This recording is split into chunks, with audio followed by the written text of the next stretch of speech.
This video was made possible by brilliant.org.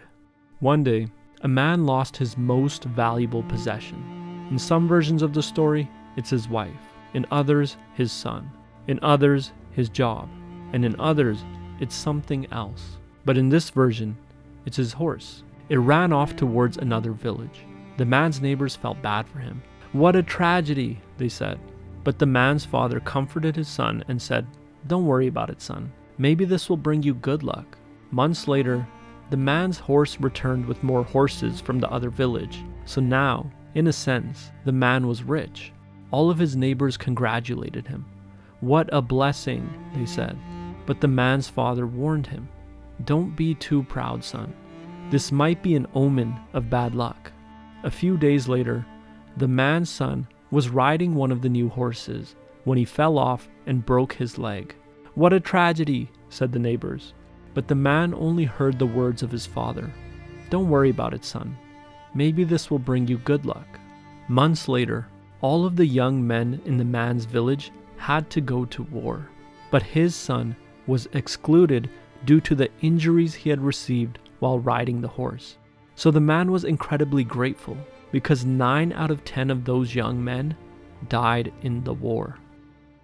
If the man's goal had been to keep his son perfectly protected, the breaking of his son's leg would have seemed to be a bad event.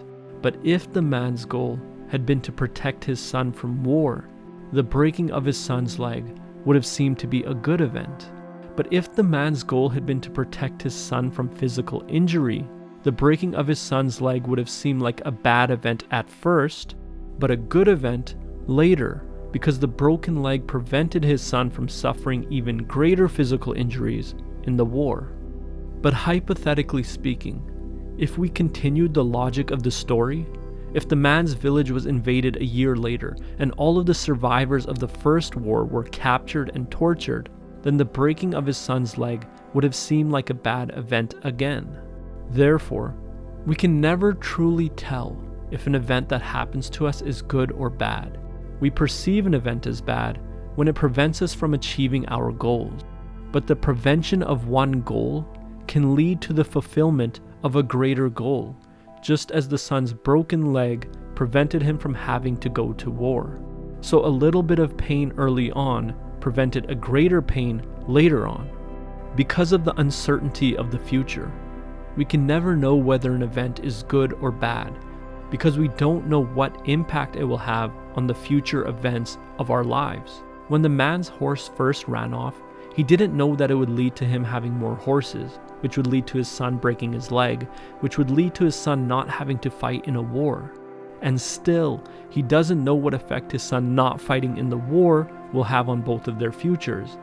And even when the man is on his deathbed, he will not know whether any of the events of his life were objectively good or bad, because he does not know how the events of this life may affect the events of his next life, if a next life exists, that is.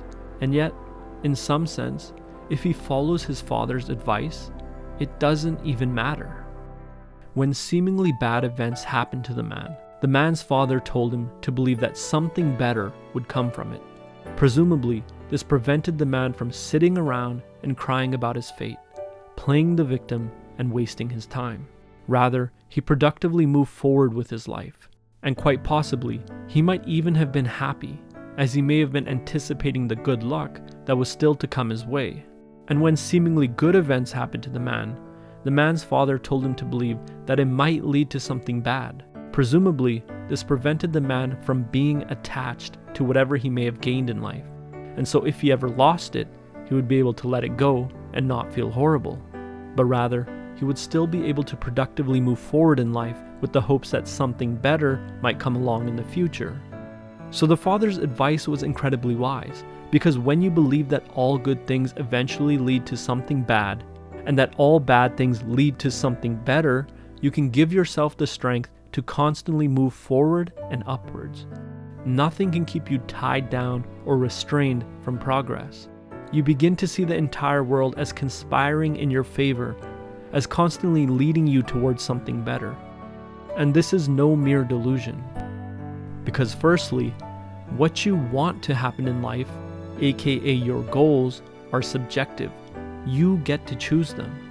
Secondly, what actually happens in life, aka the outcomes of reality, are objective. They happen based on the laws of nature.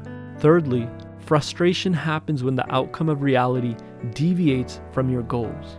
In other words, frustration is what you feel when what must happen is different than what you want to happen. So finally, if you follow the logic, frustration is the true mark of delusion, because it means that you think your desires are more important than the laws of nature, that what you want to be the case is more important than what must be the case. To be without frustration is a sign of enlightenment, and the best evidence of that is the Buddha.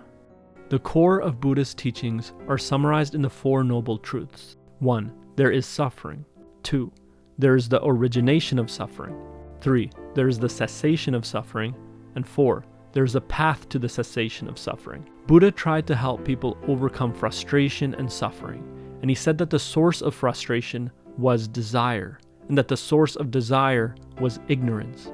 In other words, desire, which is wanting things to be different than they must be, is birth of ignorance and causes frustration. The wise person believes that all good things eventually lead to something bad, and that all bad things lead to something better, and so they live their life in an upward spiral, overcoming frustration and ignorance, and like the Buddha, they become undefeatable.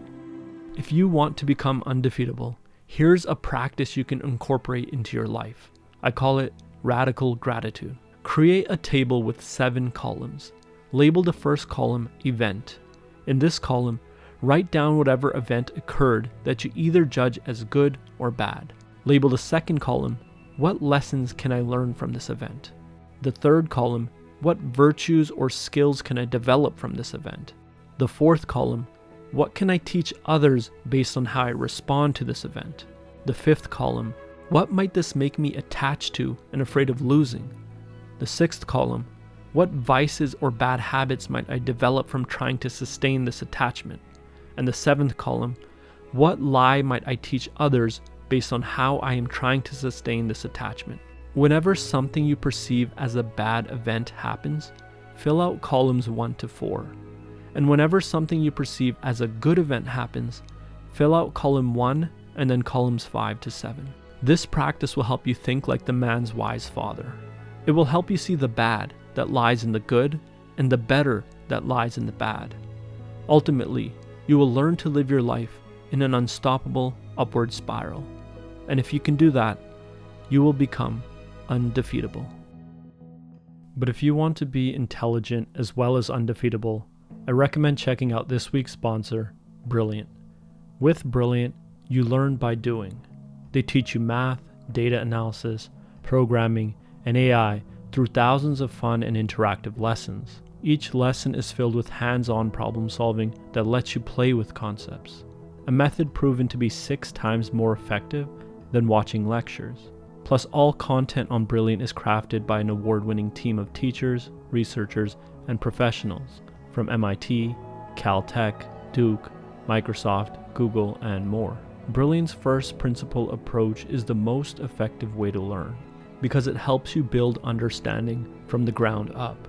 For example, in their course on data analysis, Brilliant helps you gain insight by working with real data sets from sources like Airbnb, Spotify, Starbucks, and more. Brilliant teaches you to parse and visualize these massive data sets to make your interpretations easier to perform and more useful. Plus, these courses are perfect for learners of any level to start and continue learning data analysis, with a full suite of new content covering data visualization algorithms, regression models, and more. To try everything Brilliant has to offer for free for a full 30 days, visit brilliant.org/freedominthought or scan the QR code on screen, or you can click on the link in the description. You'll also get 20% off an annual premium subscription. As always, thanks for watching, and I'll see you next time.